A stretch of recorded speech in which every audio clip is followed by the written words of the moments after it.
I am freaking broke.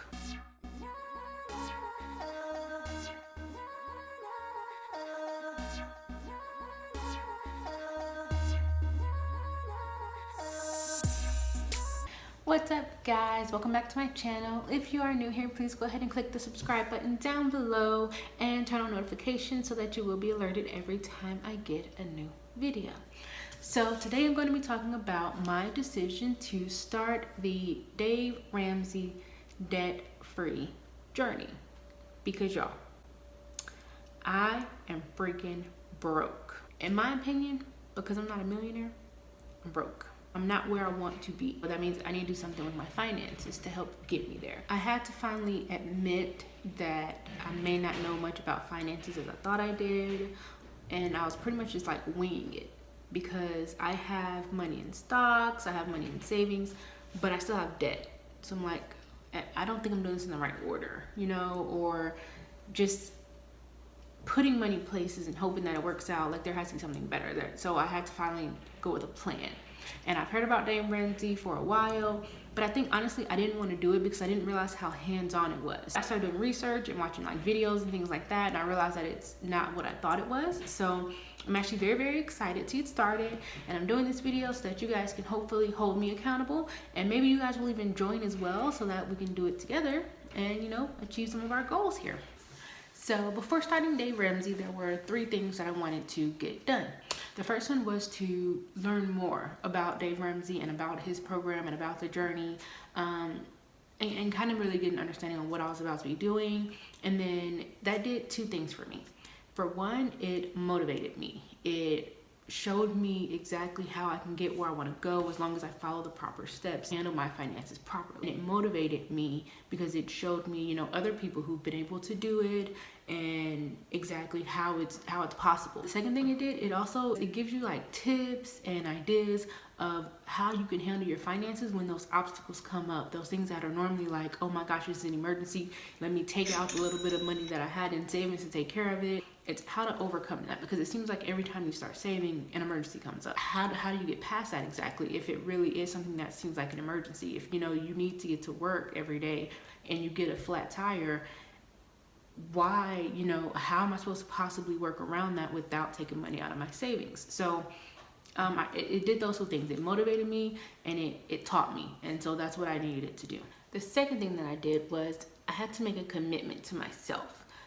That I was going to stick this through. I was going to do everything, you know, follow this plan by the book, and then I'm going to, you know, stick with it until I reach where I want to go, because I'm not a millionaire right now. That's where I'm headed, but I'm not there right now, which means I knew that meant something was going to have to change with my finances. Making a lot of money does not mean you're not broke. There are people out there making $30,000 a year, but their net worth is so much more. And then there are people out there making $100,000 a year who are still living paycheck to paycheck because they're spending the money on things, and, you know, that paycheck is just gone before the next one comes in. Even though they're making a lot of money, they're also spending a lot of money, you know, and I don't want to be one of those people. So I had to make a commitment to myself that until I get to where I want to go, I am going to stick by this plan. I'm going to do it by the book. And, you know, I deserve this. I owe it to myself, my future self, and my past self. So I had to go ahead and make that commitment to myself. And that was the second thing that I did. And the last thing I'm working on getting done before I start on baby step 1 is creating a budget. So because I am self-employed, I am a full-time entrepreneur, my income fluctuates so much. So creating a budget is a little bit difficult. It is still possible, and Dave Ramsey even kind of like gives you a little bit of information on it. Well, a lot. He gives you a lot of information. I do have to still kind of sit down and make a budget. So this is where I'm at right now. So I wrote down all my debt. I am currently a little over $12,000 in debt, but more than $6,000 of that is medical bills. And what I'm actually going to do, paying off debt is step 2, and then step 3 is to save 3 to 6 months living expenses. What I'm going to do is, once I've paid off all the debt that's not medical, I'm actually going to go ahead and start on baby step 3, which is saving 3 to 6 months living expenses, and then I'll just put a little bit towards the medical bills each month, but it won't be my focus or it won't be where majority of my income is going. It'll be on to step 3, because medical bills don't play as big a factor when it comes to credit and debt and things like that. So I'm still gonna pay them off because I do owe the medical bills, but I'm just not gonna put my main focus on that. I do want to go ahead and get that cushion under me, the 3 to 6 months living expenses. If you follow my story, you do know there was a time when I was homeless with my children, and I never want to go back to that again. It's a constant fear now. It's also a constant motivator because I never want to go back to that. And so I do want to have that kind of safety net. It makes me feel more secure to have, 3 to 6 months living expenses. So I am going to focus more on that once I've paid off all the debt that's not medical bills. So that still leaves me $5,800 that I have to pay off. And the very first step is actually saving $1,000. So the 7 baby steps are: save $1,000 in emergency fund, pay off all your debt excluding your house, save 3 to 6 months living expenses, save for your kids' college, pay off your house. I wonder if I got those backwards. So right now I'm just focusing on the first 3. Save $1,000 emergency fund. So I currently have money dispersed everywhere because, like I said, I've been kind of winging my finances. So I have money in stocks, I have money in 3 different savings. I have money on my Cash App, I have money in my PayPal, and things like that. So the first thing I want to do is consolidate all my money and see how much I could put towards my $1,000 emergency fund. The only thing that I'm not going to touch is my money in stocks.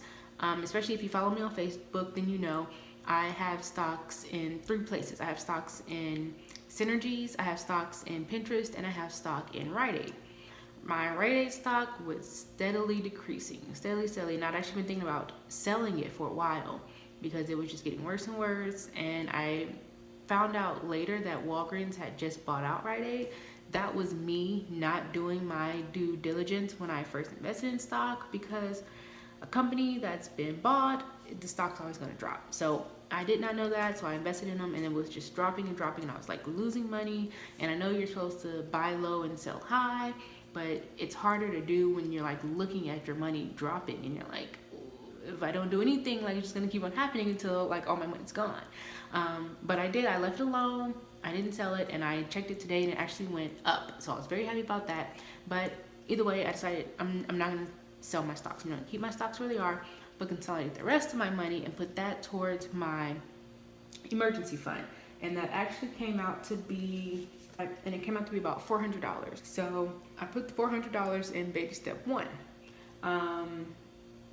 I still have some income coming in for the rest of the month.